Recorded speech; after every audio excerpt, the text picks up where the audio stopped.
third and fourth grade, I was a bully. Not a physical bully, but a mental bully, right? A friend of mine, his name was Andy Silverman. I'm sure he's going to watch this, but he was my little Jewish buddy.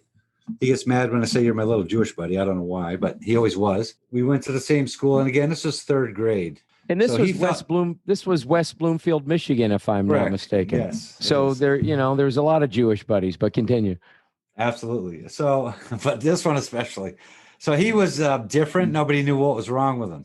He thought I hung the moon, and he wanted to be my best friend, and everything else. But I would always pick on him mentally.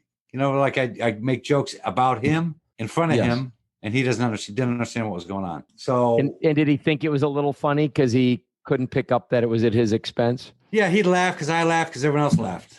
Okay. But we're all laughing at him, or we're all laughing because of him, or whatever. So anyway, I remember 2 instances where this one time the teacher asked, who wants to go clean these blackboard erasers, I said, I do. And the teacher said, you can pick one friend to clean these erasers with you. Who do you want to pick? Of course, nobody raised their hand, but Andy jumped up and raised his hand and said, pick me, pick me, pick me.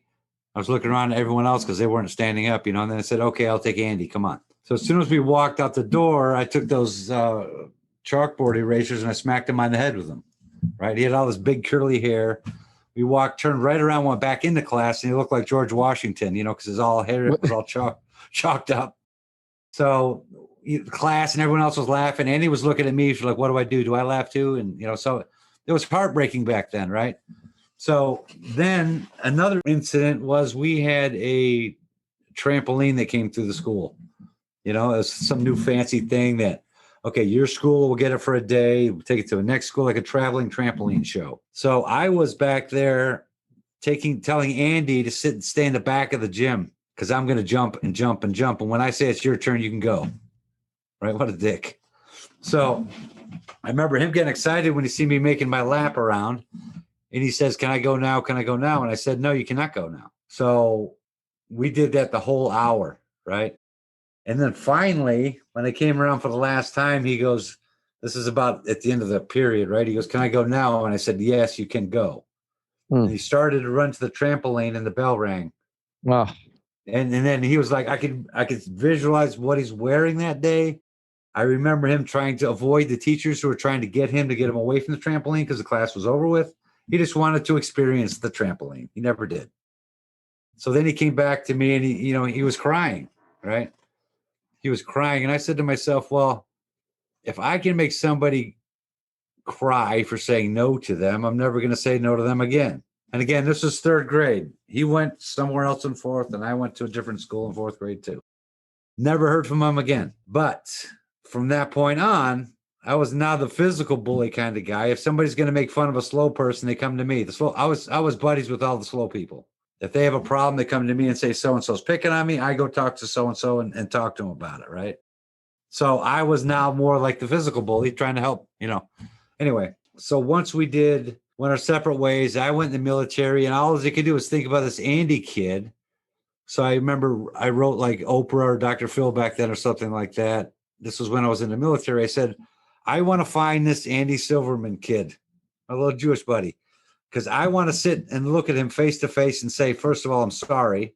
And second of all, I want to thank him for making me who I am today, because it was him.